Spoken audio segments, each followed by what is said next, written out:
Hello and welcome back to the Undercut podcast. I'm one of your hosts, triathlete, award-winning rally driver and motoring journalist, Jesse Billington, and I'm joined this evening by my excellent co-host, motorsports reporter and graphic designer, Ellie-May Taylor. How are you this evening? I'm good, thank you. It's been a quiet weekend for me, which is the first weekend of... I can't remember when I didn't. We were meant to go to Castle Combe to see some of their autumn racing, but unfortunately Dad was ill, so we didn't go. So it was a quiet weekend instead. How are you? Not too bad. Just about recovered from my very full-on weekend. Triathlon on Sunday. So woke up at god-awful o'clock to watch the Japanese Grand Prix. While watching it, ate breakfast and got dressed in a silly little sort of leotard thing to go and do a triathlon. So that was fun. Did that on the Sunday morning, a sprint triathlon. So my legs still feel quite heavy. I slept like a log last night, but otherwise all is good. I feel proud that I've done it. Another thing to cross off the list of things achieved this year, even if it was exhausting. Like Lincolnshire is very flat, but it does come with the other problem of everything is then a headwind. Because there is somehow cycling in a big circle around Lincolnshire, somehow all the way around it's still a headwind. So that was an arduous 24 kilometers. And there's no downhill section either. There's no downhill section, but there's no uphill either. So you don't really miss out in that regard. But yeah, it's just, how is all of it a headwind? But yeah, still, I've done a triathlon now. I can say I've done a triathlon. I can call myself a triathlete to a certain extent. Whilst I spent the whole of yesterday in bed. It was an early start. I think the additional rest is well deserved. Yeah, I actually went downstairs to watch the race. Immediately after, fell asleep on the sofa, woke up, went to bed. Fair enough. Actually, yeah, the most time I spent downstairs was to just watch the Grand Prix. And then that was... Fair enough. I mean, it was an interesting enough Grand Prix, and we'll certainly dive into it. In fact, with that in mind, we'll launch into all the action from this weekend's Japanese Grand Prix, and we'll take a look at some of the news that's come out in the world of Formula One and indeed motorsports more broadly reaching.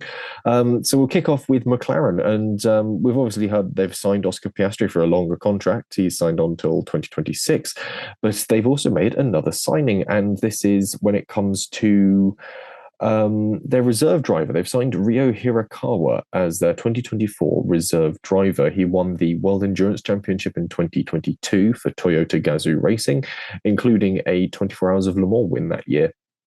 And he will remain racing in the WEC series alongside his McLaren duties. So that's an interesting little sign, and it's a driver from a different pool than what we're expecting. I think this is possibly a fallout from some of the IndyCar issues we've seen in the previous weeks with the likes of Pato O'Ward and Alex Palou sort of shuffling around to different locations. Certainly Alex Palou, off the back of winning this year's championship, I think I'm correct in saying that, has had reservations about signing to what is it, they like shadow McLaren, aren't they, in IndyCar? So there's, I think he's also crucially quite young, isn't he? And I mean, Toyota came second this year in WEC as well. It's Hirakawa. It was him himself, wasn't it? It is him, wasn't it? That span out with not long to go when he was chasing down sort of Ferrari. What, this year? Yes, I think so. He's 29 at the moment, so not ancient. I thought he was I thought he was younger than that, just because they were saying how they wouldn't have put someone so young in the last stint of Le Mans. They would have put one of the other two more experienced. Was it Sebastian Buemi and Brendan Hartley, his teammates? Yes, yeah, Buemi and Hartley. Interesting enough, Ian Skelton, who you've met, photographer, he was shooting for them over that weekend. Trying to flick back through the details.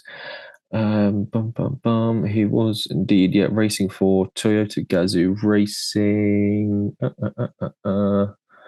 Yeah, there was some sort of an incident, according to the sort of brief race rundown I managed to pull up in front of me, that suggests that there was some sort of an issue with Hirakawa's car, and they sort of suffered a bit of an incident in the final stint, as it were. So, yeah. But regardless, he's still a very good driver and has a fantastic track record outside of endurance racing. And this year, overall in the WEC championships, Toyota has, or is currently leading the championship. So that's not too shabby. And they won last year as well. And prior to that, he'd had a fairly middling sort of stint dipping in and out of LMP2 drives and all other bits and pieces and a bit of Super GT. He won Super GT in 2017 and won Super Formula, came third in Super Formula last year. So he's got a good racing record behind him. And equally is some second place and a third place overall in Super Formula over a couple of seasons, which is proving to be a series that's worth getting your toe into if Liam Lawson's anything to go by. So possibly a smart signing, just as one guy to have on the back burner, especially if IndyCar is looking to get more and more tempestuous as the driver market shuffles around there, and McLaren have essentially all of their backup drivers come from there. But I think they also have Mick Schumacher as a possibility if they need a reserve driver in him. Like, they have so many drivers they can pull on because of their Mercedes engine. They just go, you or you or you or you, get in the car. But yeah, it sort of saves their back a bit, doesn't it? Because even if they did rely on Mercedes drivers, isn't Stoffel Van Dorn also got a WEC drive this year? I feel like he has, yeah. Not this year, next year, rather. Yes, yeah, going into next year, yeah. I don't know who else McLaren has then as their reserve drivers. McLaren reserve. This is what happens when Timo writes in notes and puts in stories, but is never actually here to back them up. Equally, Sam Bird used to be a Mercedes reserve driver back in Michael Schumacher days. So they could equally get him on the roster as well, seeing as he's now there. Formula E driver, which was only announced recently as well. So here we go. McLaren's reserve drivers for this season, they have Alex Palou and Mick Schumacher and Felipe Drugovich and Stoffel Van Dorn. Felipe and Stoffel were only for the first 15 races of the season. Then when it comes to test and development drivers, they have Will Stevens and Oliver Turvey. So it's likely that what they've done with Ryo is they've got him in to replace Alex Palou, who is no longer going to be sort of representing McLaren with his IndyCar seat. So that's smart. They've got all these sort of backup options. Be interesting to see how it plays out for them, if at all it does. But speaking of reserve drivers, that's what Liam Lawson has been confirmed as for Red Bull and AlphaTauri for 2024, as AlphaTauri confirms that Yuki Tsunoda and Daniel Ricciardo will drive for them next year. Yeah, it's obviously hard to judge whether Daniel Ricciardo is the right decision for this, as we've only seen him race for 2 weekends so far. Yuki Tsunoda was obviously doing a far better job than Nick de Vries, but for the races Yuki has actually taken part in with Lawson as his teammate, those being the Netherlands and Japan, Lawson has finished ahead of him. So are AlphaTauri making the right decision here and retaining Tsunoda and not replacing him with Lawson? For me, it's one of those things that Yuki Tsunoda is neither a poor nor exceptional driver. AlphaTauri, I think, have been very patient with him, but this is his 3rd year now. And as much as I like him, we haven't seen much from him. Yeah, this is the interesting argument, is we haven't seen anything spectacular from Yuki. He's had a couple of P4s, scored points on his debut when he first joined. I think he was P4 behind the podium in Abu Dhabi 21, which is quite interesting. But yeah, just sort of a mixed sort of career at this point. But equally, he's in a fairly mixed chassis. It's come and gone from under him. It's been developed for teammates. I think the main concern that people have is whether Daniel Ricciardo was the right signing. But when you look at the fact that that is a chassis that needs development, Daniel Ricciardo is the smart choice to put into that seat, because he has the experience and therefore the ability, by and large, to develop a car. So while people go, oh, they've just stuck him in because he's big numbers and he's got more Instagram followers and so on, no, they've stuck him in because what that team needs is a driver that understands Formula One, understands how a team works, and understands how to build a car. And that is what Daniel Ricciardo is. This is the same argument we had with why Alfa Romeo retained Bottas as they transitioned to becoming Sauber. They still need someone who knows what the hell's going on. And I think Daniel Ricciardo is going to be expected to be able to perform in that same way. This is possibly one of the reasons why they were quick to replace Nick de Vries, was because it meant they could get Daniel Ricciardo in, get him experienced with the chassis, so he knew what needed developing first and what to look at. It sort of gave him that run up into the 2024 season and 2025 especially. So if you're Lawson, it's a bit of a kicker. You are on retention, you are still getting a paycheck, you're not exactly going to be racing. You might do Super Formula for another season, you might go and do DTM, you might get posted into a WEC position just to be doing something and staying active. But if you do end up in the AlphaTauri seat in 2025, whatever the team's called by then, you'll know that it will have been developed well, it will have been developed closer with Red Bull, and you're ultimately going to have a better time of it. You'll probably be sat next to Ayumu Iwasa, I should think, at that point, or maybe someone else from Formula 2 that's got a Red Bull type, but that's like 11 billion people at this point in time. So at the end of the day, it's not a terrible bargain for Lawson, and there is some sense to what they've done. The question is whether they were right to retain Tsunoda.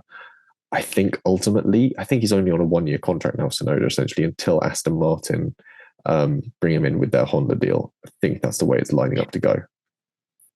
I think as well, if anything, this year's to go by, if, say, one of the two drivers really outperforms the other, they are not scared to get rid of that driver, and they can bring in Lawson and know that he could probably do the job. Yeah, that is a very good point to it as well, is the fact that Alpha Tauri, Toro Rosso, Red Bull are not afraid to go, you two swap. One of you's on the sidelines, one of you's back in the car. And ultimately, I think if it's for the better of the team, I can't see there being any reason to not make that sort of decision, the same as they did with Nick de Vries. And yeah, at the end of the day, Liam Lawson could find himself at the halfway point of the F1 season, getting back into an F1 car.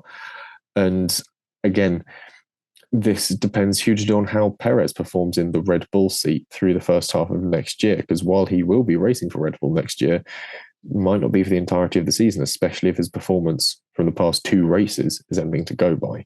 So Danny Rick could move up. It's unlikely they'll want to put Perez into the AlphaTauri, so just replace him with Lawson, I suppose. The pressure is now coming on to Perez from, weirdly, both Daniel Ricciardo and Liam Lawson, because Red Bull now knows that if they do put Ricciardo somewhere else, they know they've got someone talented to replace Ricciardo. So it's an interesting one there. Speaking of not necessarily replacements, but rejections, the FIA has rejected applications from High-Tech, Rodan Carlin, and Lixius. I think that's the one from... I think that's the one from one of the stands that was sort of a bit of a left field choice to enter Formula One. Anyway, these are the 3 teams, 2 of which are familiar to Formula 2 and Formula 3 listeners, that have applied to become Formula One teams. Snuts has also been denied access, but Andretti, however, has not. Its application is still pending. So we'll wait and see what happens there. But it's promising stuff. And there has been more and more positive chatter coming from the F1 paddock about the arrival of Andretti and possibly the arrival of a new power unit supplier. I think it was Zach Brown that said he's not really concerned about it, and says that, look, healthy competition's healthy competition, and I don't think it's going to detract anything from the sport. So that's positive stuff. Yeah, and as well, whenever you hear sort of the rumours, Andretti's always sort of been the one that's been the most serious, or the teams are taking the most serious as well, whilst all the others, you don't really hear sort of too much about them. I think it was always going to be, if one team joined, it was going to be Andretti. Yeah, I think certainly the established Formula 2 sort of teams had an outside chance, because they know how all the sport works. They've followed it round. They know exactly how it goes. But at the end of the day, yeah, they aren't they aren't Andretti. They aren't the big name, and people know Andretti from IndyCar, so which has a huge fan base. I think it's tricky to sort of become quite insular with Formula One and forget that how big IndyCar is in America, and equally how big IndyCar has now become outside of America as well. I think I'm right in saying that IndyCar might even have a larger fan base than Formula One. I know that NASCAR certainly does. So you've got to try and forget about being so insular and looking just purely within your own sport for these new names. And that's where Andretti really comes in, because, yeah, it's a heritage name from Formula One, but also it's a big name and big engineering from America. And you've got to look at the big impact Formula One's trying to have in America at the moment. Admittedly, that impact is not going the way they might want it to. If you've kept abreast of any of the developments in Las Vegas, it's upsetting a lot of residents and has also very sadly taken the life of a construction worker earlier this week. They were rushing to build one of the grandstand sets along the strip, and there was an engineering disaster, I want to say, some sort of collapse, and unfortunately it took the life of one of the construction workers, which people are framing this as being F1's problem. I don't think so. Las Vegas was announced quite some time ago, and this is down to Las Vegas for not getting its ducks in a row. It would have been easy for F1 to pull the plug and go, no, we'll come next year. If you're not ready, tough. You're not getting the money. We're taking the money we've given you. We'll be back next year. Do it properly. And the other argument is that America and Las Vegas are two inordinately wealthy locations. You compare that to Monaco, where they have to construct a grade-listed Formula One circuit around historic streets, where the limitations are so much finer, in a short period of time that does not impact what is essentially a residential area. Las Vegas is a tourist hub that serves only to cater tourists. This is like expecting someone to build a Formula One circuit in a Center Parcs. Oh, you can't do that. Why? It will disrupt all the tourists. It's going to bring in tourists. Ignore them for a few minutes while we build the F1 circuit. It'll be fine. Something has gone horrendously wrong with the planning here. And I think that it needs to be remembered that this is Las Vegas's fault at this point, not Formula One's. This is a failing of the Las Vegas Formula One hosting committee, not the sport itself. But that's by the by. I don't know if you've got any thoughts on it. No, I sort of agree with what you said. I don't think they realised what a big task it was. I guess maybe perhaps the issue is that they looked at something like Monaco and thought, oh, well, they can put it up within sort of a matter of weeks, really, isn't it? Mm. But they didn't realise how much of sort of the F1 infrastructure is already ingrained within Monaco. You know, the roads were already ready with sort of the correct kind of tarmac. Las Vegas wasn't, and it's been a huge job to try and get that all ready. And I don't think they really realised that.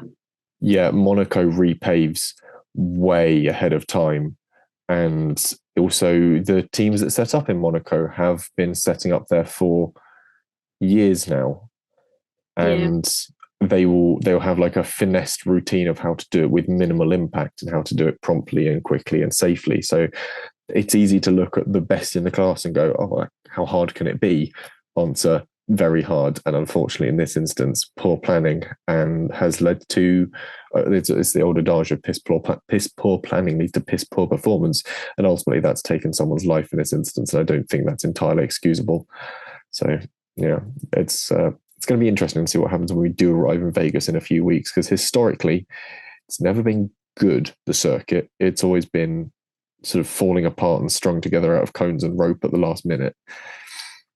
We might see a return of that style of Las Vegas circuit, which will be funny, I think, that there's been all this fanfare.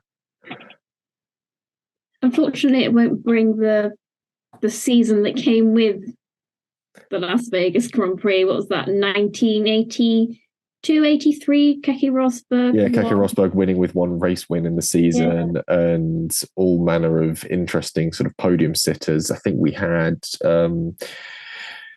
Italian driver Giacomo something or other had his only podium there for Alfa Romeo back in the 80s. It was all kinds of crazy. But anyway, that's the news outside of the Japanese Grand Prix. We'll shuffle into what actually happened at the Japanese Grand Prix. And prior to the race start, things were already kicking off. And Logan Sargent had, before even starting the race, acquired a penalty. The team used too many new replacement parts while rebuilding his car after his impact with the barriers in Q1. So the technical delegation from Formula One deemed it to be a third car, and Logan was given a 10-second penalty to serve during the race. He was also required to start from the pit lane due to changes being made in Parc Fermé. As everyone surely knows at this point, spoiler alert if you don't, Verstappen romps home to a clear-cut victory after Perez flails around, to sum up the race in one sentence. Early contact in the field as the pack gets off the line shuffles the midfield order around. From there, the high-degradation circuit forces teams into 2- and 3-stop strategies.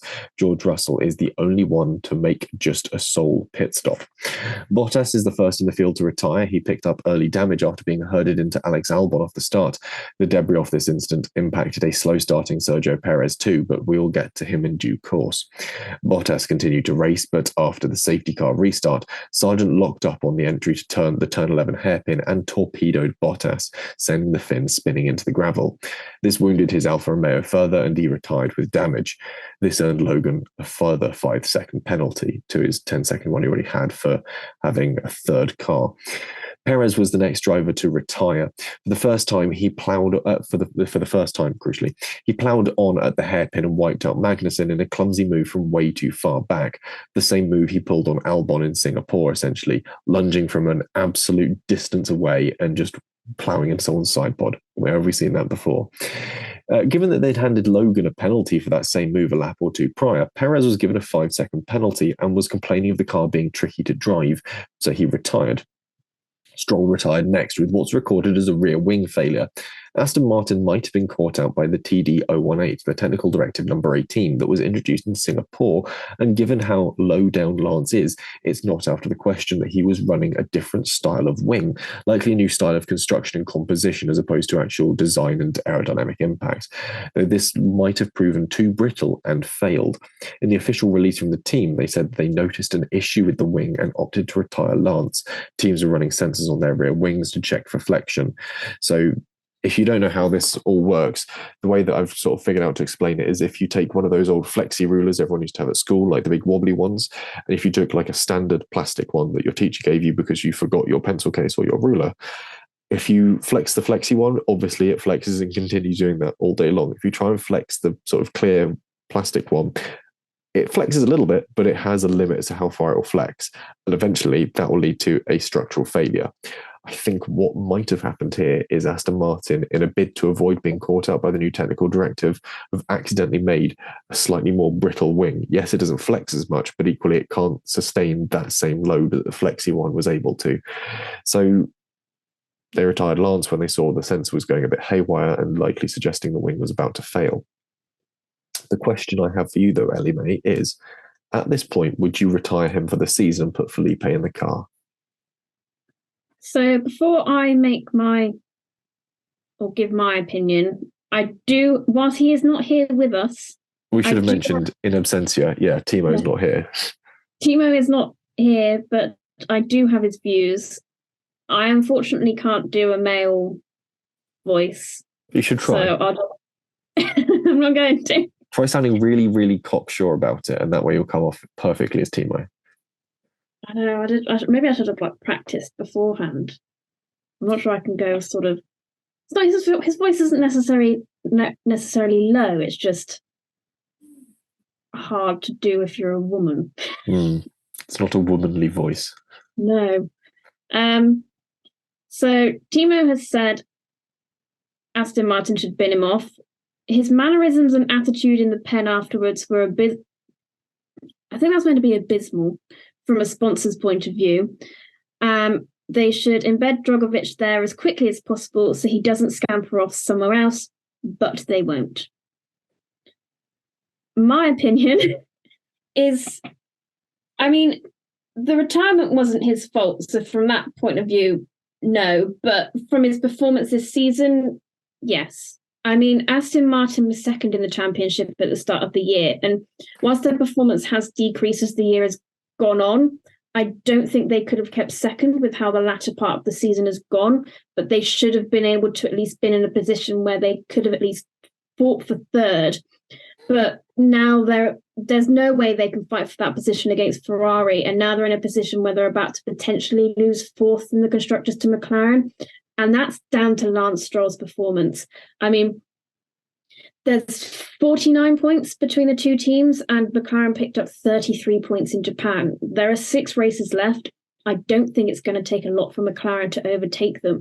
And from Stroll's point of view, he has 47 points. Fernando Alonso has 174. Piastri, a rookie, has 10 more points than Lance Stroll in the driver's standing, and Stroll is on the cusp of leaving the top 10 because Gasly is only 1 point behind him in 11th.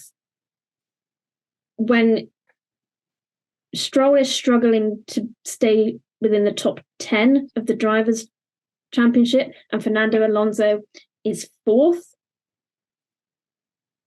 there is no other person to blame other than Lance Stroll. Yeah, when you look at his performance against the rest of the field, and certainly in comparison to his teammate, there is no excuse for it at this point in time. That you have not done well enough. And if this was any other driver at any other team, if this was a driver at, say, Ferrari or at Red Bull or at Mercedes that had such a dissonance in performance to their teammate, they would have been binned off so fast. And we saw that with Nick de Vries at Alpha Tauri, where the points difference wasn't even that big and the on-track pace wasn't really that big either. But Red Bull and Alpha Tauri were quick to sort of make the cut, make the swap and get him out of there. So if this was any other constructor, this would have happened months ago easily. We would have seen a completely different person in that Aston Martin seat. And the only reason it's not happened is because everyone's too afraid to fire the boss's son.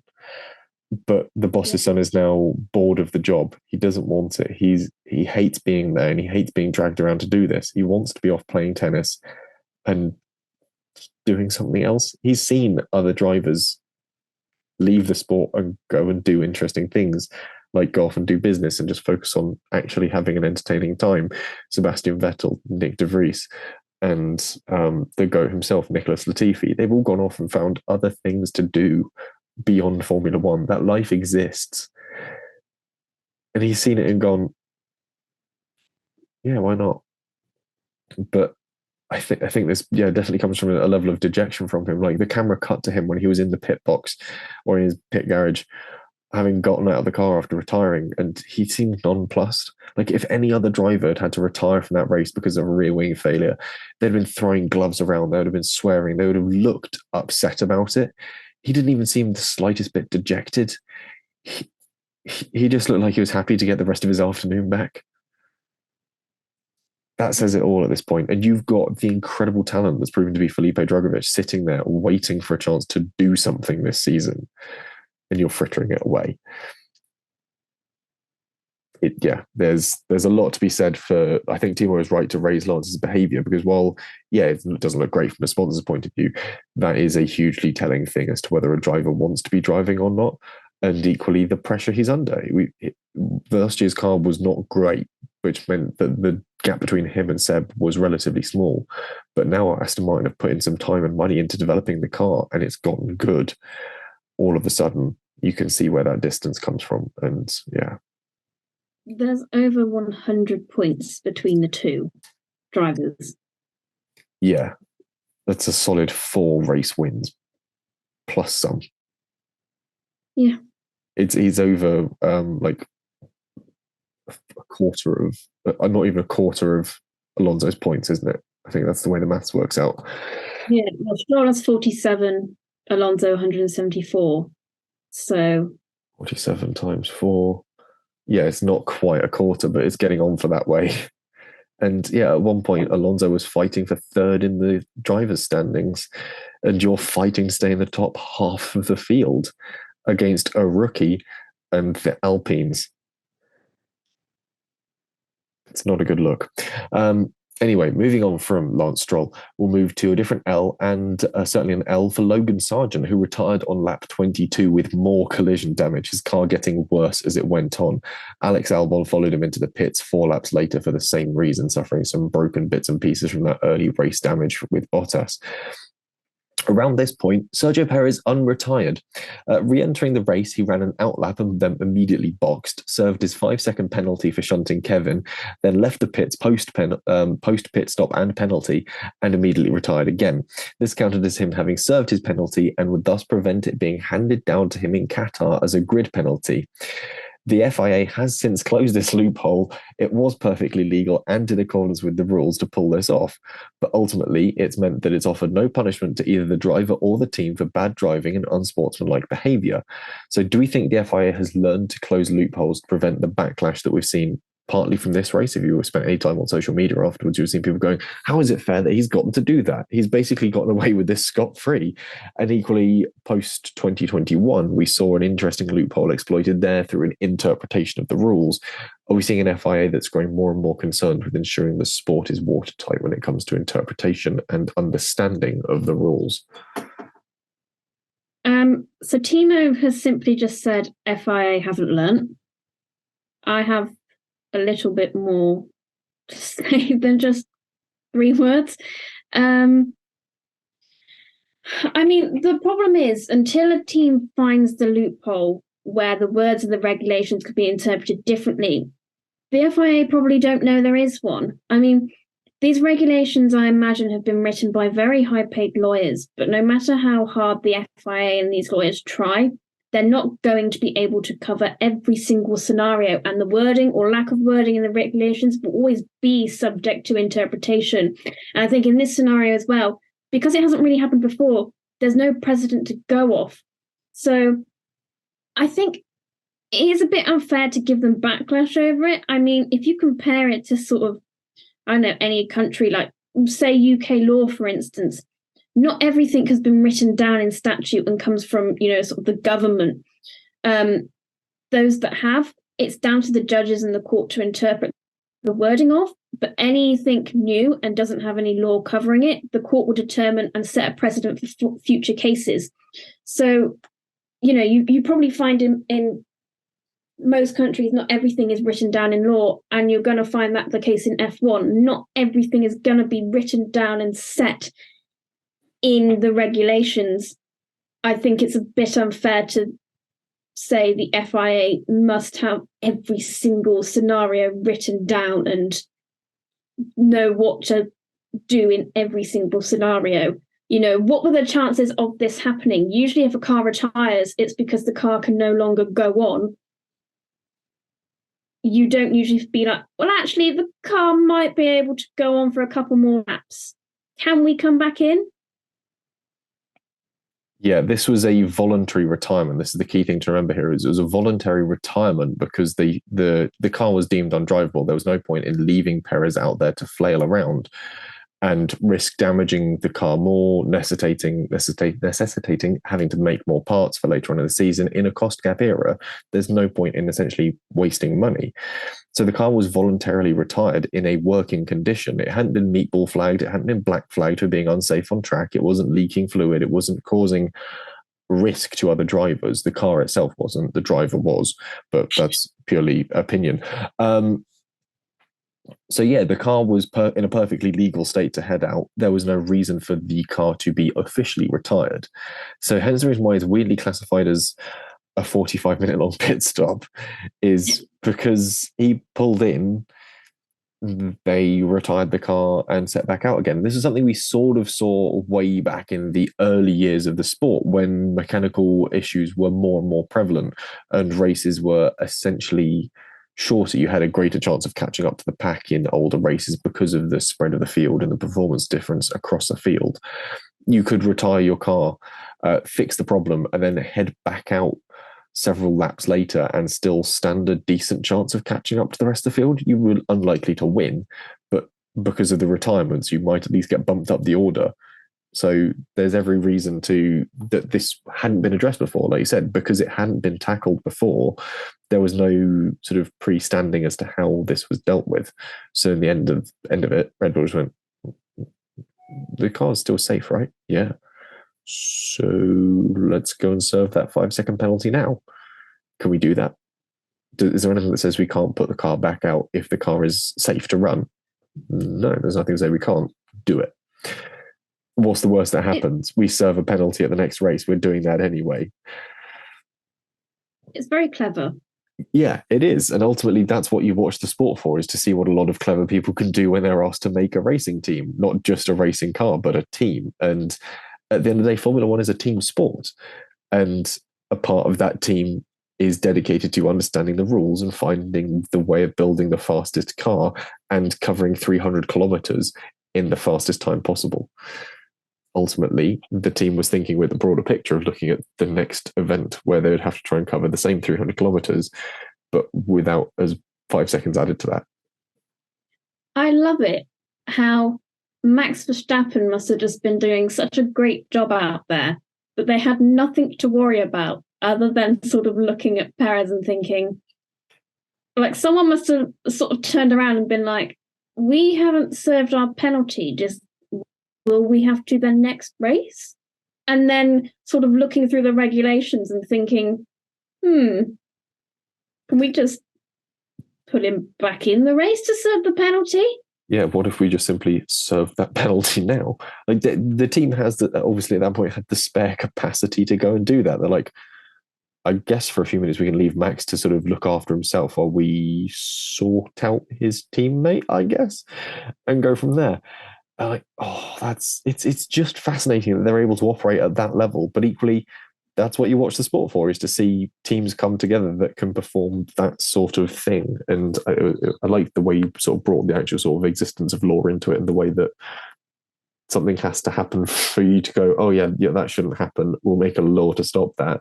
And that's literally the application of loopholes in everyday life. Like, a loophole happens and you go, probably shouldn't be allowed to get away with that. We'll close it. I think, the FIA has learned. Yeah, it's like there isn't a written law to say you can't murder someone. There's you can't look into any UK law or statute and say there is nothing specifically to say in writing you cannot murder someone. It's the precedent we've got from someone murdering someone and someone going, yeah, you shouldn't be able to do that. Yeah, you shouldn't just be able to go about and do that sort of thing.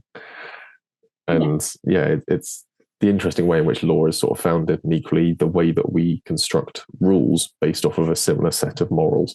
But anyway, before we get too sort of philosophical about it, basically Perez managed to unretire himself, sort out his penalty, so he's going into Qatar completely scot-free, despite having now obliterated several cars in the span of 2 races. His form has been atrocious, and we will mention this later.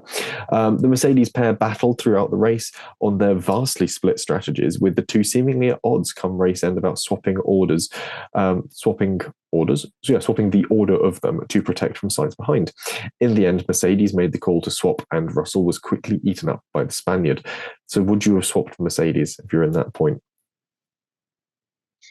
Timo's view is he would have swapped them around, but maybe sooner, so Hamilton had more of a chance to get after Leclerc. Russell was already in damage control anyway for his race and couldn't be helped by Hamilton. I have kind of gone the opposite and said I wouldn't have swapped them around, because Hamilton had the stronger car to fight Sainz and potentially keep him behind. He could get the better exit out of the last corner to defend down the only DRS section down the start-finish straight. And if you're going to swap them, then why do the tactic of giving George DRS afterwards? You know, what was the point? And I think you saw earlier in the race that Leclerc, whilst he did get past Russell, he didn't do it easily. So I think with the tyre that had sort of a younger lifespan than Russell's, which obviously Hamilton did, I think Sainz may have struggled to get ahead of them. I think it was strange. I guess the only reason I can see them doing it is they were trying to save their back, in that if Sainz did get Hamilton, he was definitely going to get Russell. So then they would have both, so they would finish with both Ferraris ahead of them rather than just Leclerc ahead of Hamilton. Yeah, I think there was some element of sort of saving the sort of skin on their own back, and I think ultimately I would have done what they did, I think, because at that point Russell is becoming a sitting duck as each lap goes past. Those tyres are dying. And I think equally the pace deficit he had to Hamilton meant that there was no chance that at that point, if he was going to keep towing Hamilton along, he was actually going to start slowing Hamilton up and making Hamilton susceptible to the Ferrari behind. The Ferrari was a quicker car than the Mercedes on average, I think, across this weekend. George put up a fight and was lucky to get the inside line against Charles going through sort of turn 1-2. But on average, I think Sainz had the measure of them, and had they not swapped, I reckon Sainz would have gotten Hamilton. So it was a wise move to do. I would have, yeah, like you said, possibly done it earlier to give Hamilton a chance to chase down Leclerc ahead. So, yeah, swings and roundabouts with that one. But when it comes to swapping cars, the Alpines also tried the same thing, but with the ambition to catch Alonso. Gasly reckoned to be faster, so was allowed past Ocon, but failed to make an indent into the Spaniard ahead of him, and the two were swapped back. However, what this did do was cost Gasly a point overall and 10th place in the standings, which would have tied him on points with Lance Stroll, but on countback, Gasly's third place at the Dutch Grand Prix would outrank the Canadian's best finish of fourth in Australia. So had Alpine not swapped them back, while Ocon was already ahead of Gasly in the standings, I believe I'm correct in saying, pulls up a big list of where the drivers are. Yes, it is. Ocon is 12th. Ocon's behind. Yeah, so what this would have done, but Ocon has such a point deficit at this point that he wouldn't have caught him. That's the thing. So Ocon's on 38 points. Gasly's on 46 and Stroll is on 47. Had they not swapped, Ocon would by no means going to have caught Gasly by swapping them, but it would have meant that Gasly could have caught Stroll and just clawed back at that and which would have put Gasly into the top 10, which feels like something that maybe Alpine overlooked in the heat of the moment in trying to keep tensions out of the team. It's a team we know where they've been constantly monitoring and managing tension between the two drivers. So I think where they said, look, we will swap you if you cannot, we will swap back. I think that was the agreement they had to work on. Gasly was hoping he would be able to steam away from Ocon and thus cling on to that extra point over his teammate and therefore sort of knowingly catch Stroll in the standings. I think he went into the race knowing that if he could do that, he would catch Stroll this weekend and could then also set off after Piastri, who I believe is ahead of them points-wise. But it's a long charge to Piastri now, who's on 57 points to Gasly's 56. So there's still 10 points to hunt down there. I think it's strange, the reaction we got from Gasly afterwards. He was very angry about it all. I think because if you think that Ocon let him by and he didn't get Alonso, then it's fair that they swapped that back. And I can't, there's rumours that maybe it's because the strategy calls ended up hindering Gasly and putting him behind Ocon. But again, they were on especially early on, they were on two very different strategies because Ocon obviously had damage, had to pit, I believe, and then that's when they changed his tyres. And, Ocon was down at the bottom at one point. So to end up getting both drivers into the points was actually kind of quite some feat to do. And I can't really understand why we got such an angry reaction from Gasly. I think it is because I think possibly at that point Gasly was just thinking purely about his own outcome of this and didn't want to lose that 1 point. I think he just didn't want to lose that one critical point. And equally at the end of the day, when it's still tight points-wise in that part of the driver's standings, 1 point does go a long way. He'll get it. He'll get it at some point, ultimately. But I think with F1 drivers, you've got to remember that they only think about the here and now a lot of the time. And They want that point now. They don't want it at the next race because they might not get it at the next race. And it's the Alpine. So chances are they won't get it at the next race. There's a bigger picture that I think he might have been thinking of while also comparing the here and now.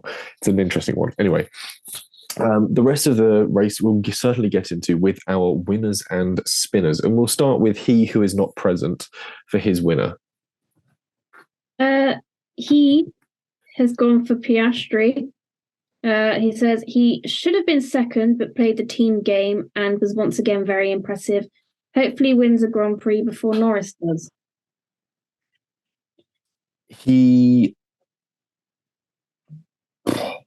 What did he say? He should have been second, but he played the team game. Yes. No, he's wrong.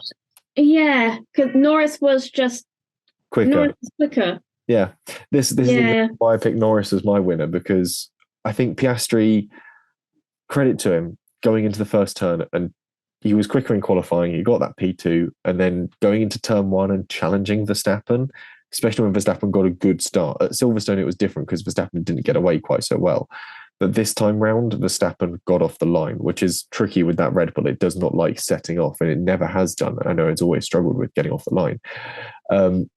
Piastri sort of went a bit too bold, challenging there, losing out on getting that inside line to Verstappen, which opened the door for Norris to just swoop around the outside. And basically, Piastri gave that away within the first 4 turns of the Grand Prix.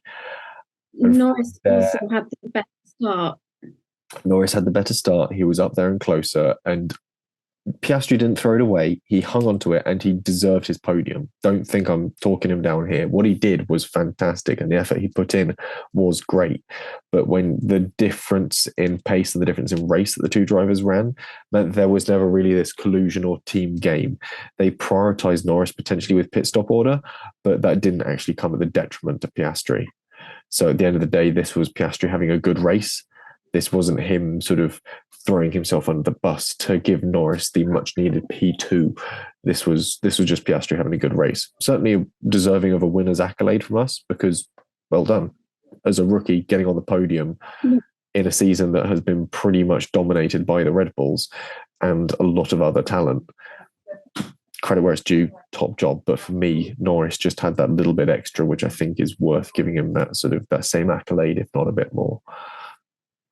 Who was the last rookie to get a podium? Because I thought it was maybe Magnussen, but someone said it was 6. I did see that it was 6 years ago and didn't have a chance to check. And I think Magnussen's would have been over 6 years. I'm just trying to think. Would have been Max Verstappen, actually.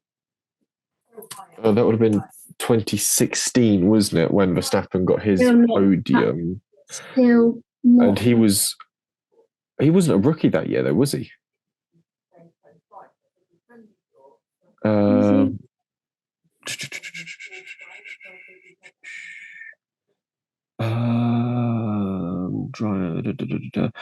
2016, Max Verstappen was in his second year in the sport, wasn't he? He joined in 2015. He joined Toro Rosso in 2015. Let's see. Driver changes 2015. It would have been 6 years ago. So when's that? 6 years ago is 2017.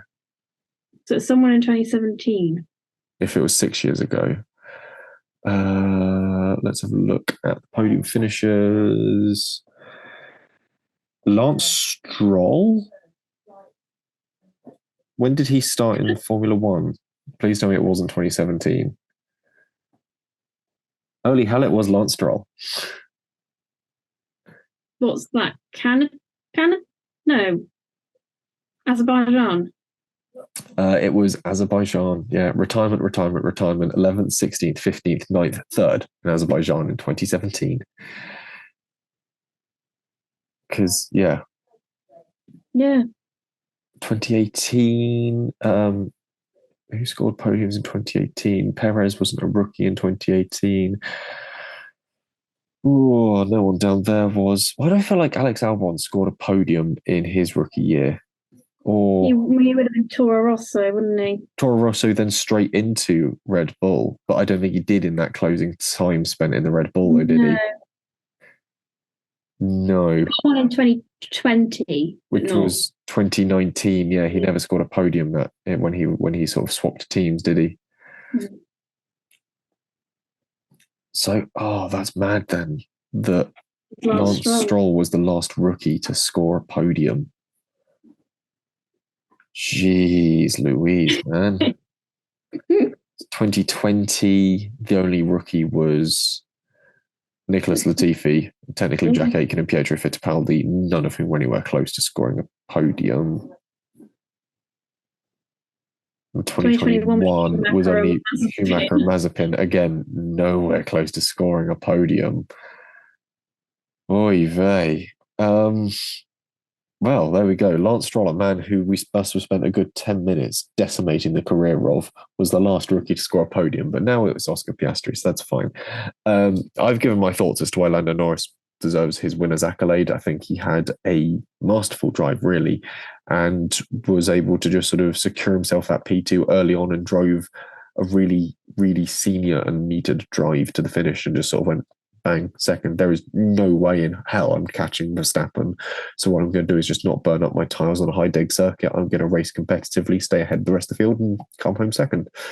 Had not been for Verstappen, we would have called Norris's win of nearly 8 seconds ahead of his teammate a decisive victory. So, yeah, and he said he lost about 10 seconds when there was a virtual safety car and Perez was in front of him going into the pits with damage, and he didn't know whether he could overtake Perez or not. So he actually lost a lot of time in that as well.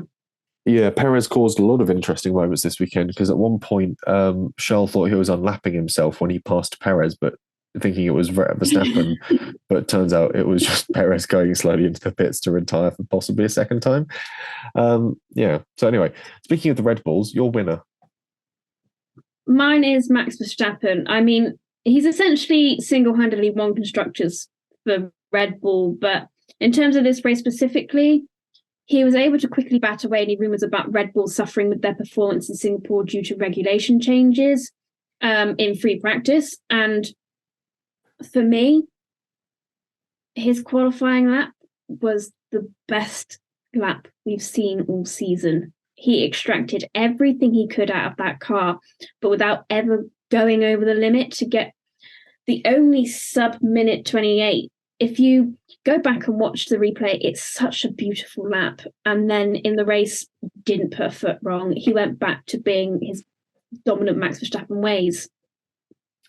Yeah, I agree with you on all those points. I'll start with his qualifying lap, which was truly phenomenal. Like, the fact that he also got out of the car, didn't even look like he'd been trying, but had driven to such a level with such precision is truly remarkable and a testament to his talent and his ability to just click with that car and focus in on the track and get the lap done. And the fact that afterwards he goes, told you there was a 128 in it. And you're sort of going, you sort of found like 3/4 of a second out of nowhere. How? That's amazing. I can't quite remember what corner it was, whether it was something like 130R or whether it was a hairpin or something. But they, in Q1, were on board with Liam Lawson, who pulled, I think, about 3.7 G. Max Verstappen pulled 5.5 around that. I think it's the two right-handers, I believe, of they've got names. They're the Degner curves. I think it's the right-hander, the right-handers there. I think it's the first right-hander, which you sort of just tip it into and then brake for turn 9. So it's Degner curve. I think it could have been that one, or possibly Spoon, where they just go, how is he just extracting that performance? Because that's unreal. Yeah, just phenomenal pace all the way through the weekend. And yeah, like you said, when it comes to Constructors' Championship, this weekend we did crown Red Bull as the Constructors' Champions. But even if you just counted Verstappen's points, he's on 400. That's still 95 points clear of Mercedes behind him. So It's How pretty much sooner could exceptional. they have done this if it wasn't for Perez? So much sooner. Yeah, like this year was a record would- for how soon a Constructors' Championship has been wrapped up. Imagine if they had a driver in that number 2 seat that wasn't torpedoing the Williams. I want to work it out. Say there was a consistent 1-2. How early would they have got it? I'll try and I don't know. Try and how work to it out.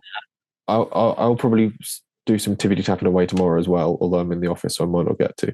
But we'll try and figure out ahead of the Qatar preview and figure out how soon it's theoretically possible.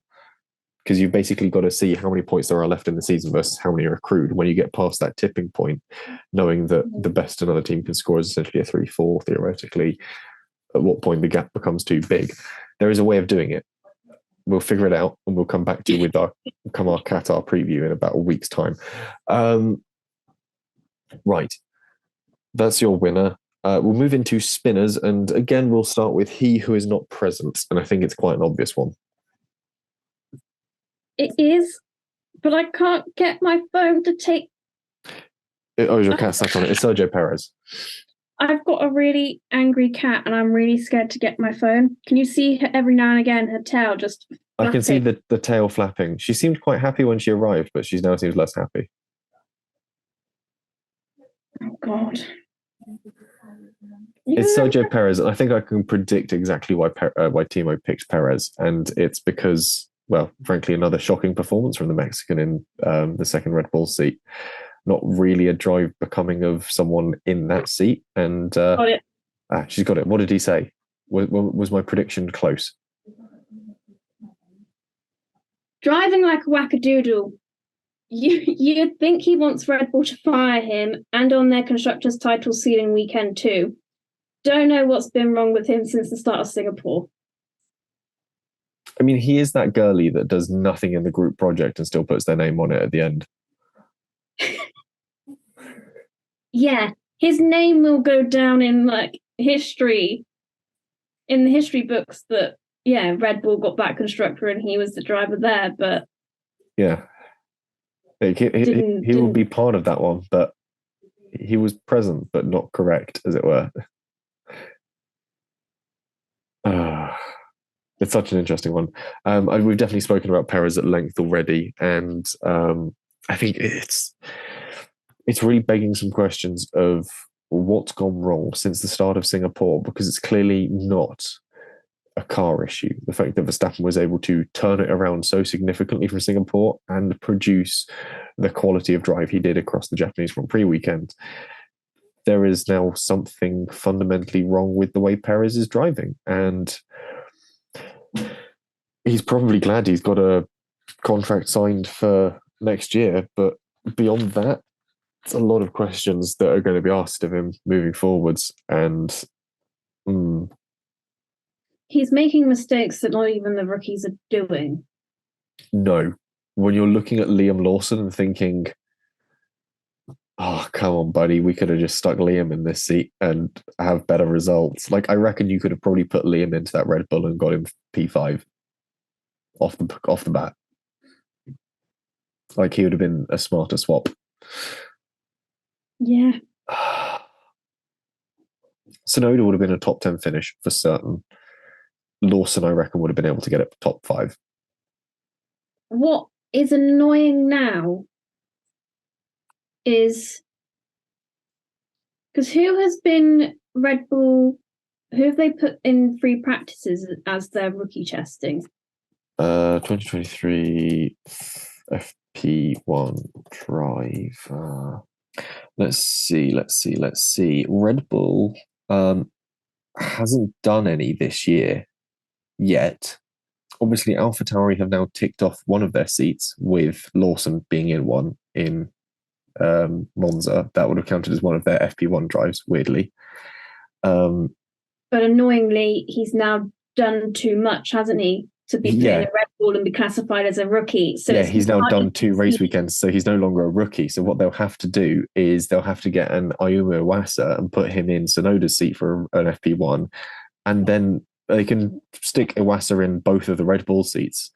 at remaining race weekends, or indeed any of their other F2 drivers. Yeah, they have said that they might put Jake Dennis in, Formula E champion with Andretti, but he's also their development driver or test driver. Development driver, I think, maybe and test, but he does a lot of work for Red Bull anyway.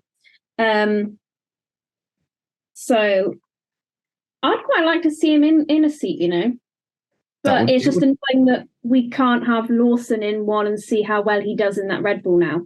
I mean, you could, but it wouldn't count for anything. It would. Yeah.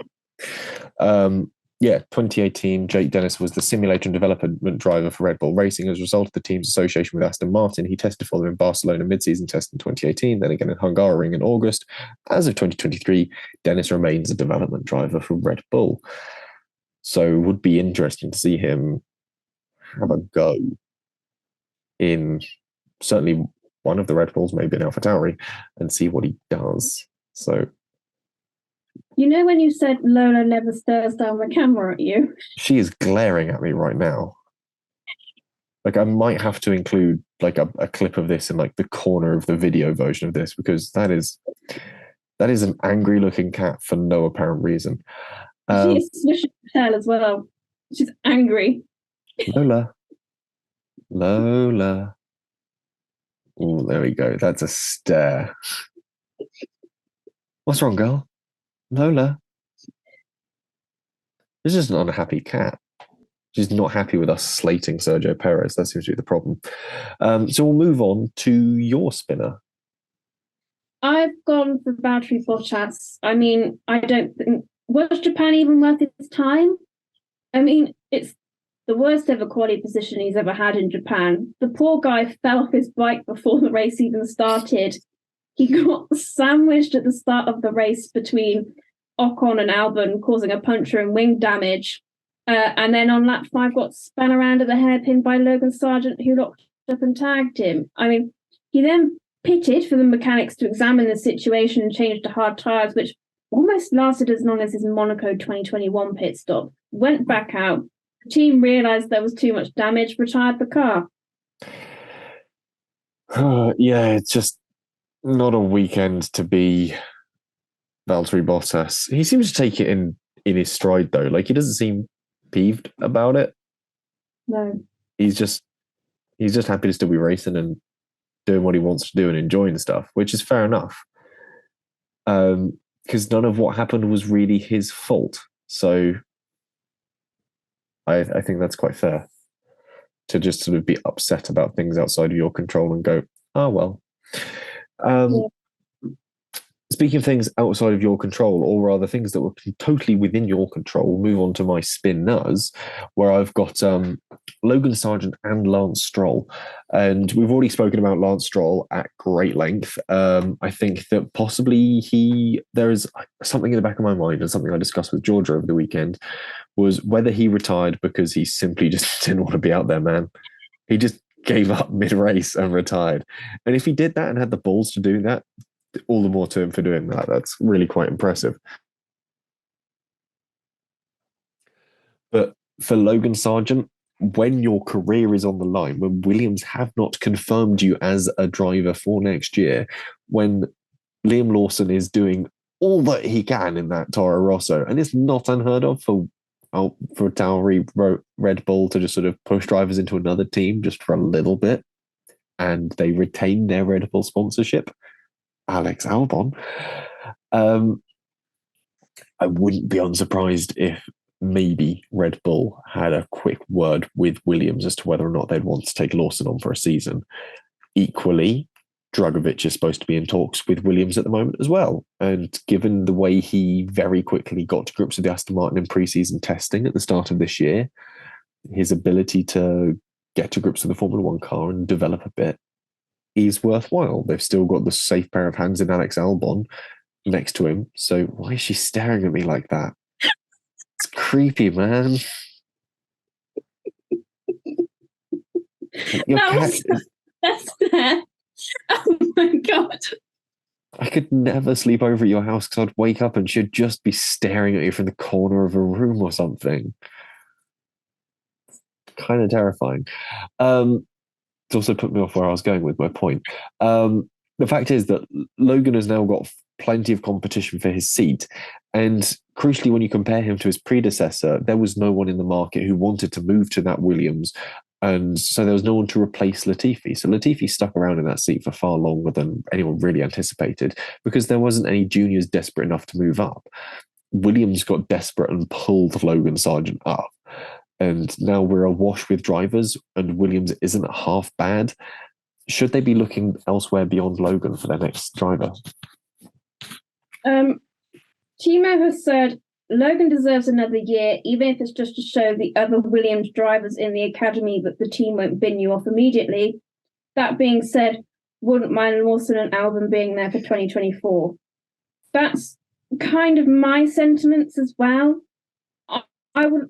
I did want to give him another year, but with the talent we're leaving on the sidelines like Lawson, I think they deserve a bit more. Or they've shown that they, I think, have more talent than Sargent, unfortunately. So they deserve that seat, I think, a little bit more. Yeah, I think ultimately, does he deserve a bit longer to get used to the car? Yes. However, if you're Williams and your car is getting good and you're able to score points on a relatively consistent basis, surely you want two drivers that are able to also score points on a relatively consistent basis. So at that point, you're certainly going to be looking at other places to go, oh, maybe we should look at these other options and go for something else, because it's a car that can do it. And Albon's proved that it's a quick car and it's capable of getting into the top 10 at circuits where it's excelling. Surely you want both drivers that are able to do that. It is a tricky predicament that they're in, definitely. I'm not sure if this has ever happened before, but all our spinners are quite literally spinners. They've either span or caused a spin. Yeah. Speaking of spins, did you notice when Kevin Magnussen did that really nice little kick spin on the clutch to rejoin the circuit after being punted by Perez, the artificial environment that's mapped onto the inside of the hairpin didn't quite keep up, and it clipped very briefly over the airbox of his car? Because the hairpin they have, I think it's a Heineken sponsorship that's on the inside of the corner. It's artificially mapped onto the grass there. But as his car came round, it obviously overlaid over it, but the computer didn't recognize it quick enough. So there's this brief moment where the grass somehow is laid on top of Magnussen's car. It's a weird camera angle. It's one of those weird moments where you go, the computer did not do its job quite as well as I wanted it to. The same as when you sometimes, some of the camera shots from Monza at Curva Ascari, no, it's not Ascari anymore, is it? What's Alboreto, Curva Alboreto, the one that everyone still calls Parabolica. On the outside of Curva Alboreto, there is a really big floor mural of Michele Alboreto in a Ferrari. But when you watch it on the Sky feed and the F1 live feed, that is replaced with, I think it's MSC Cruises sponsorship. And go back and watch it on different highlights and look at it from different sort of coverages, and it changes to what you see on that corner. And they're not painting over it in real life because F1's coming. No, they simply map it on. You also noticed it if you watch the camera angle as drivers come out of 110R, L130R down towards the chicane. There are the braking marker bollards, and then to the right of them again are DHL bollards.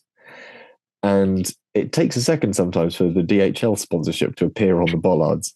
So you sort of see it render up in real time as the cars come past. You're sort of like, hey, which is just one of those interesting points about F1 sponsorship being not real.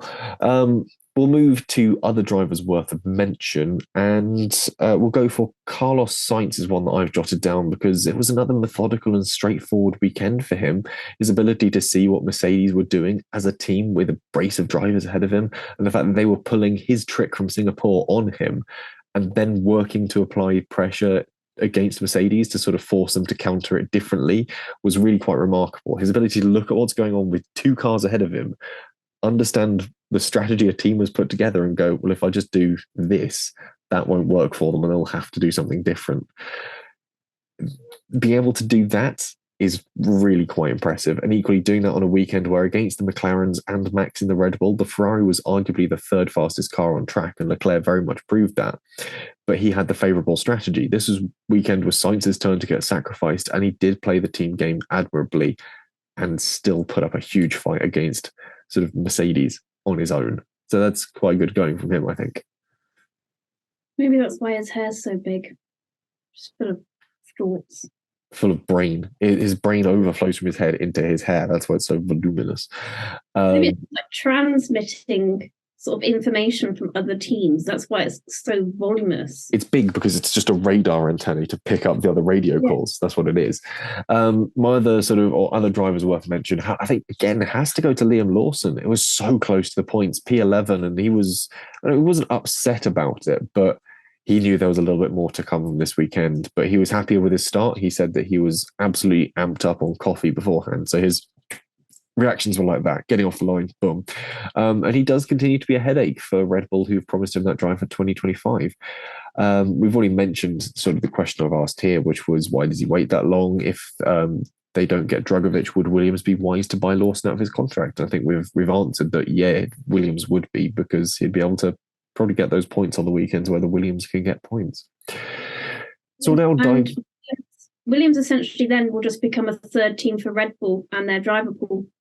Yeah, which would save them a headache when it comes to getting hold of funds, because their drivers are sort of being paid by someone else. So all of a sudden they've got a bit of cash that's freed up, possibly. Anyway, we'll look at our predictions. When it comes to pole predictions, both you and Timo got things correct, both with Verstappen for pole. I was a little optimistic with Norris. I was close, though. I was equally close when it came to the podium, where I predicted it was going to be a Norris-Piastri. Unfortunately, I predicted a Norris win, Piastri second, so they bumped them down one, I'm correct. But you, meanwhile, scored 3 points for your podium of Verstappen, Norris and Piastri in that order. So very well done there. Timo got a sole point for Norris P2, which means that this is now the second week in a row that Norris has got P2. Congrats to Norris. I got nothing for mine. 0 points for fastest lap across the board. No one was correct there. You get a point for double Alpine points, and I'm awarding myself a point for a double Red Bull DNF, because I never said it had to be both cars retiring. I was looking at that, wondering whether you would or not. At this point, it doesn't really matter. I'm so far behind in the standings when it comes to predictions. But it's one of those things where, like the FIA, we haven't taken into account that might have been an option. I never said both Max and Checo retire. I just said there'd be 2 retirements for Red Bull, which happened. They retired Checo twice. That counts, right? So, yeah, essentially this weekend it's been maximum points for you. All you've got to do now is predict a fastest lap correctly and repeat that entire act, and you're there. I'm so annoyed with Verstappen because Hamilton did have it. Yeah. And so at one point, I was going to get them all. But, I mean, I've got to get one wrong. Otherwise, if it was, 100 years back, I might have been burnt at the stake. Yeah, we'll get too close to thinking you're a witch. Anyway, we'll move from our predictions into the F1 fantasy review, which Timo has thankfully written up, so I'm not trying to do this on the fly. And for Japan, Alex H9 scored 298 points, the highest scorer from this weekend. Francisco Rhodes won, scored 292 points. And you came home third with 290 points, which is quite impressive. I haven't actually looked. You did very well. I haven't had a look back to see how anything else panned out. I can't remember how well I might have done. I think I've got a team that's got Verstappen, Piastri and Norris on it.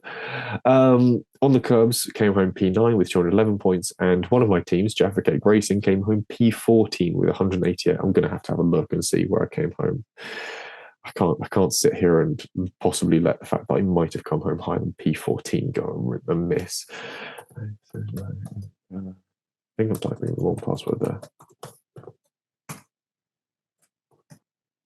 Boom, there we're in. My team completed.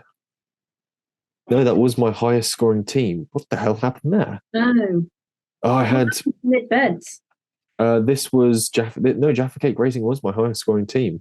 Verstappen, Russell, Alonso, Piastri, McLaren, but then I also had Aston Martin and Perez.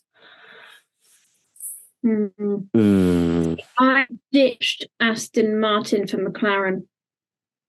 I might have to look at doing that. Mid-beds racing was Verstappen, Alonso, Lawson, Albon, Tsunoda, Red Bull, Ferrari. So not bad, but Albon's retirement really not helping the points haul there. I'll come back towards Qatar and see if I can swap out Aston Martin for McLaren. Overall, the top three in the standings are Alex H9V2 on 4,694 points, Francisco Rhodes in 4,660 points in P2, and Alex H9 4,505 points in P3. EMT Racing is in P8 with 4,152 points. Midbeds Racing, probably my highest scoring one, P10 with 3,809 points, and on the curbs, P12, 3,564 points, with Experiment Underdog tailing at the bottom, P33, 1,414 points. I think that is correct. But again, out of my own personal curiosity, I'm going to have a look. Undercut Podcast League. I'm 10th, 11th, 30th. Yeah, so that's correct. Where's my neck might crack? That is a very good question. My neck mic crack is P31, 2,369 points, just behind my third team BRT Yamaha, 2,431. Yeah, Experiment Underdog Tails at the very bottom. Please subscribe. 1,507 in P32. So it's a big field spread from the nearly 4,700 at the lead to barely 1,400 at the bottom. So interesting. The rookies are doing well. Interesting indeed. But anyway, that's all we've got time for on this week's episode. We'll be back in about a week's time to preview the Qatar Grand Prix, our second time going back to Qatar, and we're going back for a sprint weekend as well, where Max Verstappen could wrap up the championship on Saturday if he plays his cards right. It's crazy to think he's won the championship without having to do a full length race. Yeah. Like there is enough points open to him on a Saturday. I think all he needs to do is score 6 more points than Perez, and that's him with the title. I mean, so that'll be. You'd have to look back at history, see if there are any Saturday racing, and see how many drivers have won a championship on a Saturday. Ooh, I don't think there's been any Grand Prix on a Saturday. It's always been Grand Prix Sunday. I don't know. Thinking in the back of back in the day, could they have done a random one on a Saturday for some reason? 1985 South African Grand Prix took place on a Saturday. So the 1985 South African Grand Prix. Let's see what happened there. 1985 South African Grand Prix. If I remember correctly, 85 the South African Grand Prix was towards the start of the season. Oh no, it was towards the end of the season. Race 15 of 16. Ooh.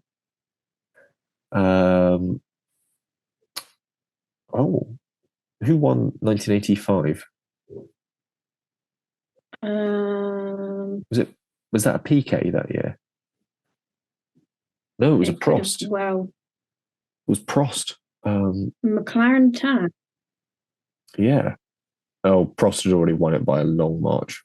So how early did Prost wrap up the championship that year? Yeah, this was the first year Prost won. Prost dropped to 15th at the start, but finished in 4th, which was enough for him to become World Drivers' Champion for the first time. And that was at the European Grand Prix, which is held at Brands Hatch that year. Annoyingly, the one race before South Africa. Yeah, so he didn't get to say that there was a champion crowned on the Saturday. So it's completely ruined exactly the reason we delved into all this history, and has made a bit of a headache for me when it comes to editing. So no, we haven't had a Formula One World Champion crowned on a Saturday before, as far as we can work out from a cursory Google. So this could be a first time. although we'll probably check that before we do the Qatar Grand Prix preview, which will be our next episode, and you can join us then. In the meantime, Ellie-May, where can the people find you? You can find me over on our podcast Instagram page where I do the graphics, or you can find me on our TikTok account. You can find Timo on Is It Fast, On the Curbs, the Nitro RX podcast, Paddock Sorority, and Instagram. And if you want even more of me, you can find me on Instagram, Twitter, and TikTok as @JesseOnCars and writing for Classic Car Weekly.